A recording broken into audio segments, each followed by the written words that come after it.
Welcome to episode 8 of the Collect Your Life Incorporated podcast. We are so happy that you decided to join us. If you're live on Facebook with us, please comment and share and let us know that you're here with us. We are thankful that you decided to join us on our new schedule change for today. Today is December 17th. I am Janessa Henderson, the owner and founder of the Collect Your Life Incorporated business, which encompasses our biweekly podcast, our online store, and our tutoring writing services that we offer also. I am so glad again that you decided to join us for episode 8. Wow, we're almost at the end of the year, and we have uh, been recording for 8 episodes now, and we're so thankful for all your continued support. So, that being said, please make sure if you're watching that you are commenting so we know that you can hear us properly. And we're going to go ahead and get started. So today has two different topics. I'm going to time myself to make sure I'm staying in time frame. So today has two separate topics that we're going to focus on. The first topic, I'm going to share a picture, and if you're going back and listening to this on Spotify or Apple Podcasts, I'll of course read it for you. But you can always go watch it on Facebook if you would like to as well. But if you're just a listener to us, I'm going to share this picture and then we're going to discuss it. So the picture says you never truly understand marriages, divorces, childbirth, death of a loved one, parenting, until it actually happens to you. Theories and assumptions of situations in life are not realities. You think you are smarter than most until life humbles you when it's your turn.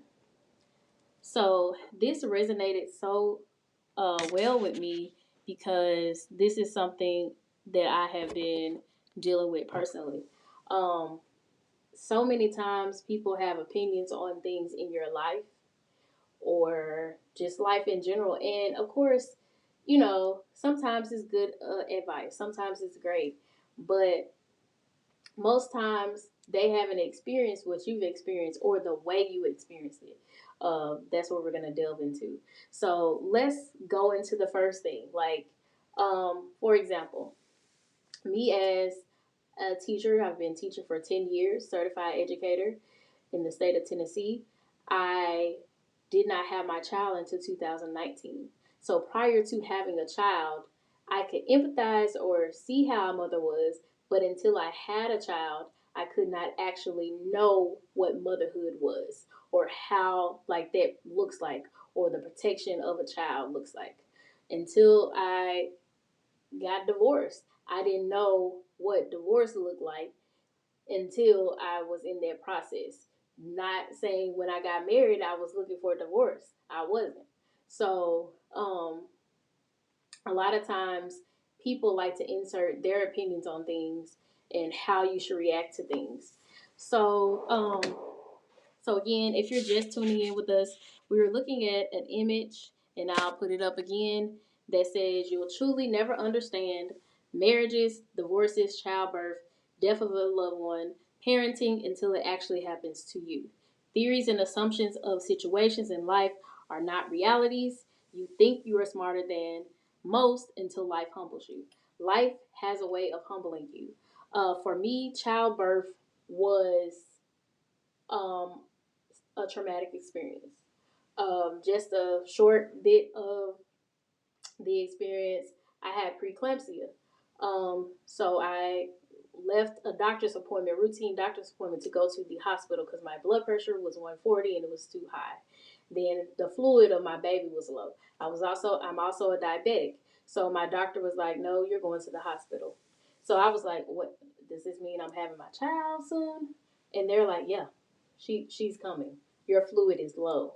So, frantic, just stressed out, didn't know how this was going to be, get on the table because my doctor asked me, did I want to have, oh, I'm sorry, I forgot to show y'all my picture again, me again.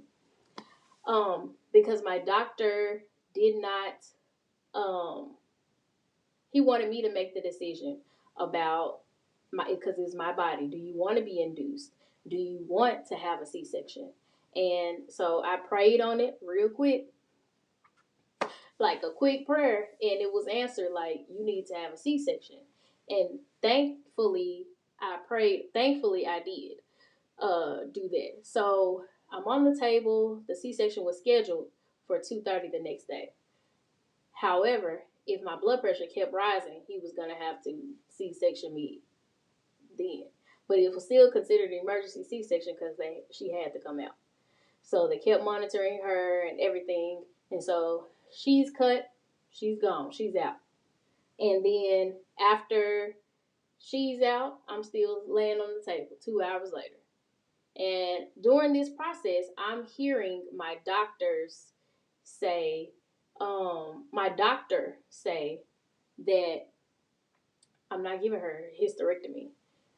It was, my uterus was too large. My fibroids that I had grown with me, grown with the pregnancy, and caused my uterus not to be what is it, able to be closed. Like on a normal C-section, I guess I'm still not a medical person. I'm an English teacher, but I guess on a normal C-section, you're able to close the uterus right after or something like that. I don't know. I'm just assuming because that's what it was. That was being debated about my uterus not being closed. So then the other doctor was like, well, she's gonna need a hysterectomy, and my doctor was like, no, she's not. And I'm so thankful for my doctor. I just want to shout out my doctor at the time because he did not. As a black woman, sometimes we are so dismissed, and they do whatever they can, and they don't care about our health or what our as an advocate, being an advocate for us. So thankfully, he was an advocate. Just long story short, so my uterus finally closed after the fibroids were removed, and of course there was loss of blood and a lot of stuff.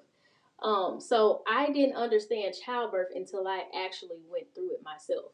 Like, and parenting a child, I didn't understand it until I actually am going through it now. Like, parenting is still, a difficult task. But even if somebody had the same story as me, say they had a C-section just like me, that had their baby earlier or something just like I did, their reaction or their way that they deal with it is different. So they can still be dealing with it and processing it differently. So you have to be sensitive to those people. You cannot, like like the picture said, you cannot just make assumptions based on theory, or like, oh, well, by this time they should be okay, or they should be this, and vice versa. Just like with my divorce process, how I handled it may have been different from other people would have handled it, or just anything I've dealt with, or any life experiences like the loss of a loved one, just how somebody deals with something. You never in that's why I'm just trying to say that this picture, which I'm going to show again for our people on Facebook, again, you'll never truly understand marriages, divorce, childbirth, death of a loved one, parenting until it actually happens to you. Until you're actually in that situation, you cannot tell someone. You can try to prepare them the best way you can, but it may look different for them. They may react to it different. They may be different. And even if you're in it, like, it's similar parents, y'all both may be parents, but maybe, like, for me, for example, with the 1100 things I feel like I have going on in my life, it may be different. It looks different for me. Parenthood for me looks different from somebody who may be a stay-at-home mom, or because I'm a single mother, full-time teacher, business owner, a doctoral student, all these other hats in addition to being a mother. But I'm a mother first, because if anything is needed for Carrie Danielle, she's first. But for somebody else who may be in a marriage with, a working partner or whatever, it may look different for them than what it looks for me. So even if, you're a parent and or you're this, just because they have this similar, situation like you, it may not be the same, if that makes sense. Like, you have to understand that life will humble you, especially these experiences. Like, I don't know how humbling, but parenthood, motherhood definitely humbled me. I feel like a sap. I cry all the time about my child, like tears of joy, or just when she's developing like she's supposed to and everything. So it is really a journey. So you have to make sure you understand that it will humble you. So our next topic of conversation, which kind of ties into what it said about loss of a loved one, is basically my current grief journey. So in grief therapy, which is something I suggest anyone who's had a significant loss, and we'll get into what grief is. But I suggest that anyone who's had a significant loss, if it was a loved one, a job, a marriage, an idea, a work, something, because that includes grief, that you seek a grief counselor, that you seek help anyway, especially if you are spiraling and you feel yourself being extra irritable, you feel yourself being extra, I'm trying to use words, but you just feel like you need the help. You need to talk to somebody. You don't want to lash out at people. Get help. Like, it's okay. Like we said in last week's episode, or not last week, but last episode, episode 7, therapy and Jesus is all right. Like, he created it. It's okay to have to go to therapy. It's okay to get the help that you need. A lot of people like to suffer alone and think that, oh, it's just going to be all right. And they think that it's fine to just suffer.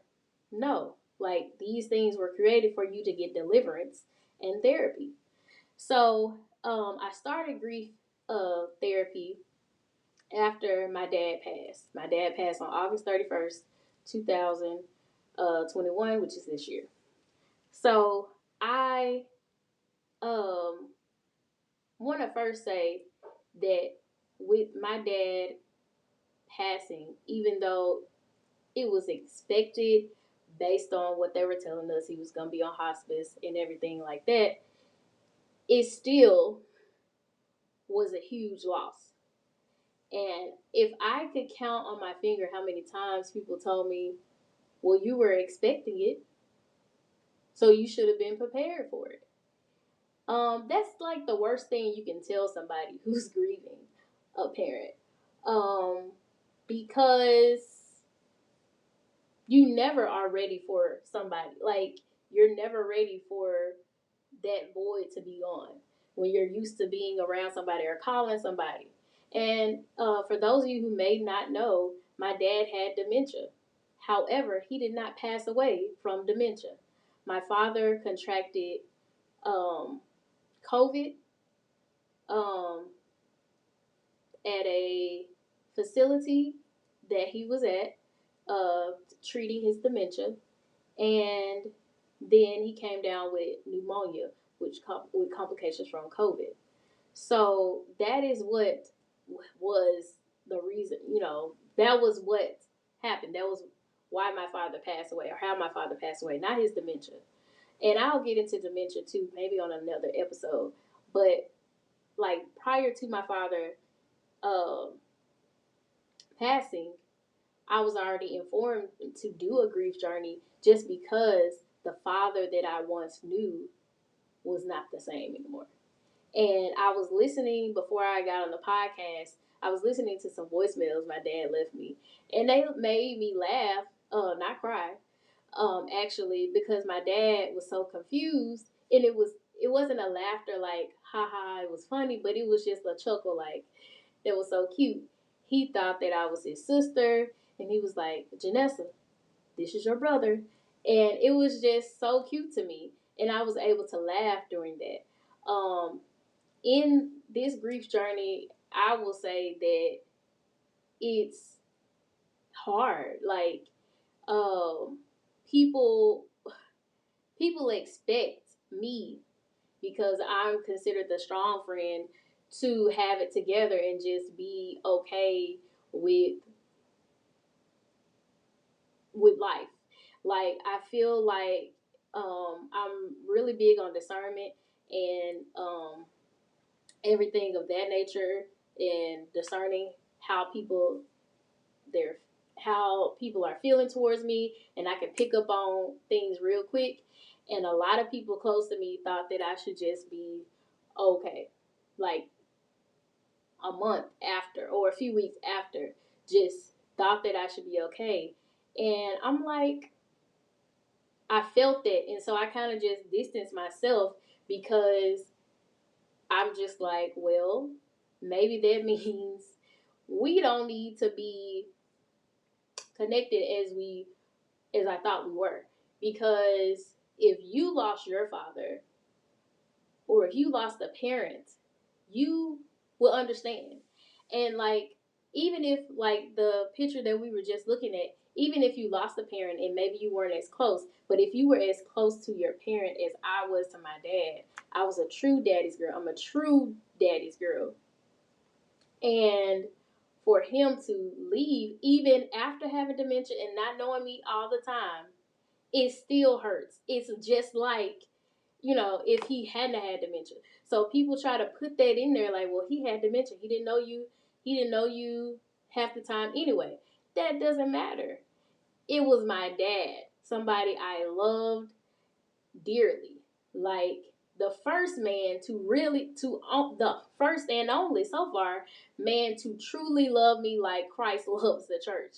If we're being honest, if I'm being honest with any past relationship, the first and only man to truly love me like Christ loved the church was my dad. So that being said, that's like a piece of my heart gone. And so for people to tell you how to grieve or tell you how to get over stuff is really crazy. Um, that's one thing that I would tell anybody who has a friend or somebody who has a significant loss. Like, don't tell them how to grieve. Don't tell them that they should be okay after a few weeks, or they shouldn't do this, or they shouldn't watch a video of their dad, or they shouldn't do, or their parent, or whoever passed, or whoever was significant to them. Allow them to grieve healthily. If they're not doing any harm to anyone else, they're not being homicidal, or they're not being suicidal, then, and they're not doing things unhealthily, like maybe overeating or something like that, um, let them be. Let them grieve. If they would like to post every day on their social media about their loved one, that's their social media. If they would like to, write a letter, or they need time by themselves every day or something like that, let them have that time by themselves. Um, I will say for me, it was hard going to church, and it still is. Like, the first day after, I really wasn't going to go, but I was like, I'm gonna just go ahead and go, because I think it was just out of what I'm some sense of normalcy, to try to keep that sense of normalcy in my life. So I was like, let me go to church. It was hard. I had to walk out like twice, and I really was there, but I wasn't there, if that makes sense. Like, I was listening and I was like, okay, and I was in and out. Like, I was really thinking about my dad. And the reason why church was difficult for me is because my dad was a preacher, and he instilled in us the importance of Christ and having a relationship with Christ, him and my mom. So it was difficult to go to church. because not even that songs or anything would remind me. It was just like being in church reminded me of him. And as the next time, it was still difficult. The next time, it was like really hard to deal with being in church. Um, and you have people asking you, "Are you okay?" And it's like, what can you say? You say yes, but you're not really okay, um, because you want your dad, you want your loved one back. You don't want to, you know, be feeling like this. You want to see them. But again, I'm not ready to go to heaven. I don't think the Lord is ready for me to come yet. So I'm going to hold off. I'm not going to say, Lord, I'm ready to see my daddy again. I'm just going to wait on when it's my time to go. However, dealing with that, having a process that I had to really go back, it wasn't until like a previous session that I had with my counselor about grief that that I realized that church calls me to really, like, being in church those first few Sundays was really difficult. It was really hard. And I had to push through worship. I had to actually worship more at home to get that connection. I felt like my faith was dwindling. I felt a lot of things, but I had to build my stamina back up as a believer in Christ and as with my relationship with him, because I I knew where my father was. I know my father's rejoicing with Jesus. My dad had dementia, but he did not forget how to pray. He did not forget how to worship. All that. So it wasn't it wasn't a doubt in my mind that I know that my dad is sitting at the feet of Jesus. But the it was just the reality that I can't call him, or I can't go and give him a kiss. And I'll show you a picture for the people on Facebook. Picture of my dad, because I'm a true daddy's girl. And he would always kiss me on my cheek, and I would always kiss him on my cheek. I would always kiss him on his cheek. So, but this was my beautiful dad. And so during grief, like I'm still in it. Like August was just a few months ago. So I'm still in my grief journey, but in this, like, I guess in this first portion of this grief journey, I have experienced loss. Not loss of not just the loss of my dad, but loss of family and friends. Just being candid. Um, there's people that um I just don't associate with anymore. And to be honest, I don't know if it's more than likely because of the grief. I probably needed to cut them off before, and I was just holding on to them. And so, kind of like my dad's death caused me to relinquish the reins of people who don't do who no longer provide any type of what's the word I'm looking for? Any type of reciprocity to me. There are people, like, in this season, I would say, I'm in a season where if I'm pouring into you, I need to be poured back into.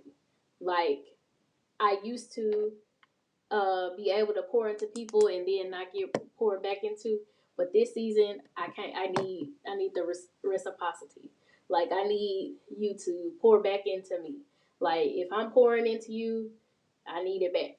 And I consider myself a giver and all that.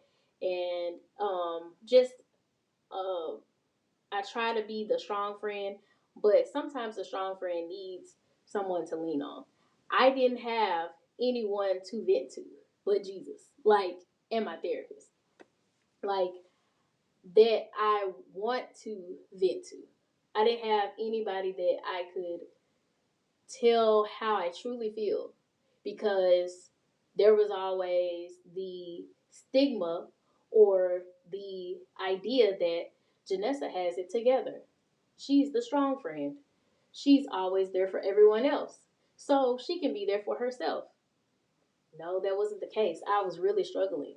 Um, it was difficult.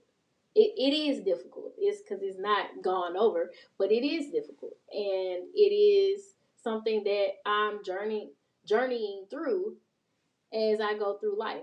I don't think grief is going to go away, but it's how you deal with it and how you're healing from it as best you can. And also, I want to talk about my last point with grief because I feel like I dealt with grief and I didn't even realize it. It wasn't even with death, it was with the loss of the idea of my life. Um, when I knew it was time to leave my ex husband, that's when I knew that there was a lost idea of what I thought my life would be at that point. Never would I have imagined that I would be in this position that I'm in as a single mother, out here killing the game, doing what I can to grind for my child and by myself, for myself. However, I'm doing it and I'm doing it well if I'm just going to pat my own self on my back because, yeah, that's just it. I'm just leaving it at that. But I didn't realize that had grieved that idea of my life. Like I thought I would still be, this and all that. But it's okay. Like even I grieved when I finally realized that teaching was my purpose that I'm supposed to stay in and my calling that I'm supposed to be in. I had to understand that teaching was what I was supposed to be in, and you weren't like I had to relinquish what I wanted, my thoughts, my desires to what God wanted. And since I did that, it's like the blessings just keep flowing. They just come out of the provision, the peace, the joy, the love, all comes because I relinquish my will to God. So yes, it may look glim. It may look there may be mourning right now, but there's so much joy that's coming. So I just have to keep that in my mind and keep myself guarded in peace. And another thing with grief, if you see somebody calling you or texting you and you don't want to talk to them, don't. If you know that person's not going to add to your peace or uplift you during your time of bereavement and time of grief, don't answer. Protect yourself. Protect your mental health. Protect your mental space. And I had to also learn that to not answer the phone calls because either somebody was gonna have me do something for them or they were gonna have me uh, some like they wanted me to do something for them. I already knew from the type of text it was. It was they wanted me to do something for them. But I need to be here for me. So I had to process it and sit in my grief because if I didn't and if I don't continue to be in it and process it, it won't it won't flourish. I'm not gonna make any progress. So I highly suggest uh, journaling and just while if you're in a grief journey, don't do it alone. Find you somebody who you can trust as a therapist or something, a pastor, or somebody, counselor, somebody that you can talk to about your experiences. But don't do it alone. If you feel homicidal, if you feel extra irritable, you need to get help because you're bleeding on people who are trying to help you. And you need to heal from it and not continue to suffer. Yes, they're gone. They lived their life. And I'm sure your loved one is they're in a far better place, I'm just going to say. And they ain't worried about Earth. They ain't worried about America right now. So you have to focus on you, the present you, so you can be the best for the people you have around you. That's what I had to come to mind. Like, I have a daughter, I have to get my life together for her. But I appreciate you guys listening to episode 8 of the Collect Your Life Incorporated podcast.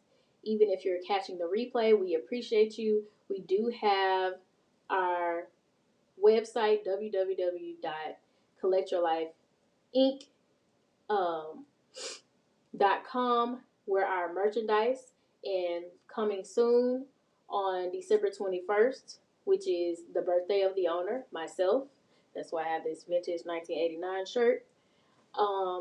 There will be a birthday flash sale, so just make sure you're looking at our social media for our products, and make sure you're tuning in to different times of our next podcast, and maybe a different time, as I think is coming up on New Year's Eve. But we appreciate you guys for joining us today. Thank you, and be blessed.